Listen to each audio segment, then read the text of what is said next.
Hi guys, welcome back to నిక్సారూస్ creation. ఇవాళ నేను కుక్కర్లో నాటుకోడి పులావ్ అనమాట. ఒక 2 మెంబర్స్కి క్విక్ అండ్ ఈజీగా చాలా సింపుల్గా లేత నాటుకోడితో కోడి పులావ్ ఎలా తయారు చేసుకోవాలో చూపిస్తున్నాను అనమాట. ఇప్పుడు ఇది ఎలా తయారు చేసుకోవాలన్నది మనం ఇప్పుడు ప్రాసెస్లోకి వెళ్ళిపోదాం. ఫస్ట్ గ్యాస్ ఆన్ చేసుకుని కుక్కర్ పెట్టుకోవాలి. ఒక 3 to 4 స్పూన్స్ ఆయిల్ యాడ్ చేసుకోవాలి. ఆయిల్ కొంచెం హీట్ ఎక్కిన తర్వాత నేను చిన్న వేస్తున్నాను అనమాట. ఒక 4 మరాఠీ మొగ్గలు, ఒక 4 లవంగాయలు, ఒక చిన్న దాల్చిన చెక్క ముక్క, ఒక అనాస పువ్వు, 2 బిర్యానీ ఆకులు. అవి కొంచెం ఫ్రై అవుతుంది అనుకున్నప్పుడు నేను సన్నగా కట్ చేసుకున్న ఆనియన్స్ అండ్ ఒక 5 పచ్చిమిరపకాయలు ఇలా ఇరుపుకొని ఇది కూడా యాడ్ చేసుకుంటున్నాను.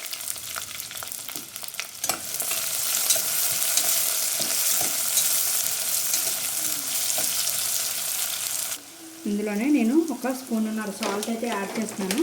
తర్వాత ఎసరికి వస్తాం కదా, అప్పుడు టేస్ట్ చూసుకొని అడ్జస్ట్ చేసుకున్నాను. అలా ఆనియన్ వేగాలి కదా, అందుకోసం అని చెప్పి 1 స్పూన్నర అయితే యాడ్ చేసుకుంటున్నాను.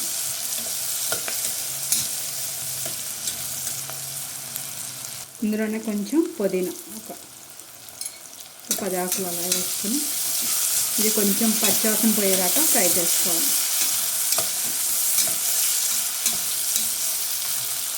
ఇది కొంచెం ఇలా ఫ్రై అయిపోయింది, మగ్గిపోయింది ఉల్లిపాయ అనుకున్నప్పుడు నాటుకోడి వేసుకోవాలన్నమాట. నేను ఓన్లీ ఒక 2 మెంబర్స్కి చేస్తున్నాను.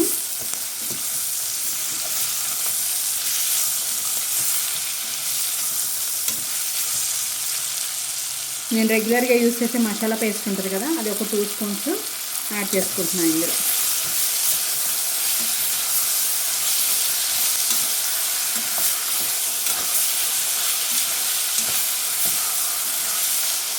ఇందులో ఒక 2 స్పూన్స్ పెరుగు,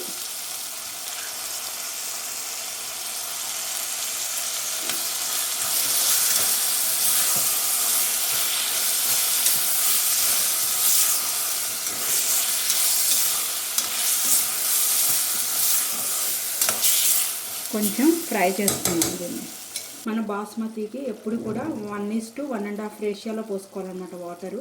కానీ ఇది నాటుకోడి కదా అని చెప్పేసి నేను 1:2 రేషియోలో పోస్తున్నాను వాటరు. 1 కప్పు రైస్కి 2 కప్స్ వాటర్ చొప్పున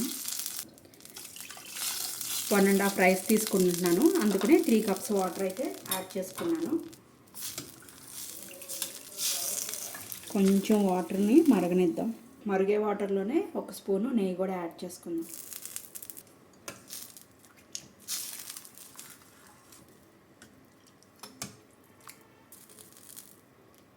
కొంచెం ఇలా వారాగా మూతపెడదాం.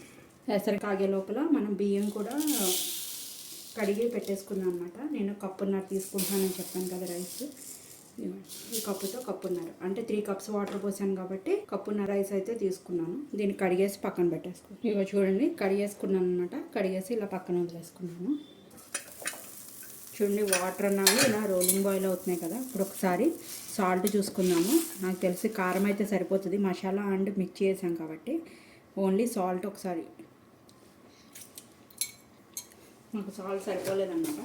1 స్పూన్ అయితే యాడ్ చేసుకుంటున్నాను. ఇప్పుడు మనం వాష్ చేసుకున్న రైస్ ఉన్నాయి కదా, అవి కూడా ఇందులో వేసేసుకుందాం. ఒకసారి మొత్తం కలిపేసుకుందాం. రైసు చికెను అంతా కలిసేలాగా కలిపేసుకొని ఇప్పుడు మూత పెట్టేసుకొని 4 విజిల్స్ రానిద్దాం. 4 విజిల్స్ అయితే వచ్చినాయి అనమాట. నేను గ్యాస్ ఆఫ్ చేసేసుకుంటున్నాను. విజిల్ దిగిన తర్వాత చూసుకుందాం. విజిల్ దిగిపోయింది, మూత తీసేసుకుందాం.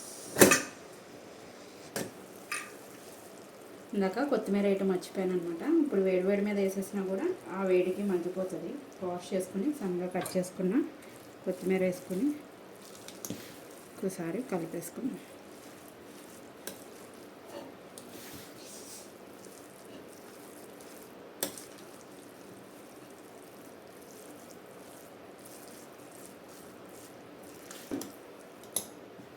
ఇదిగోండి, నేను రైతా విత్ ఆనియన్తో సర్వ్ చేసుకుంటున్నాను అనమాట. ఎమ్మీగా నాటుకోడి చికెన్ పలావ్ కుక్కర్లో అయితే రెడీ అయిపోయింది. మీరు కూడా తయారు చేసుకుని టేస్ట్ ఎలా ఉందో నాకు కామెంట్ చేయడం అయితే మర్చిపోకండి.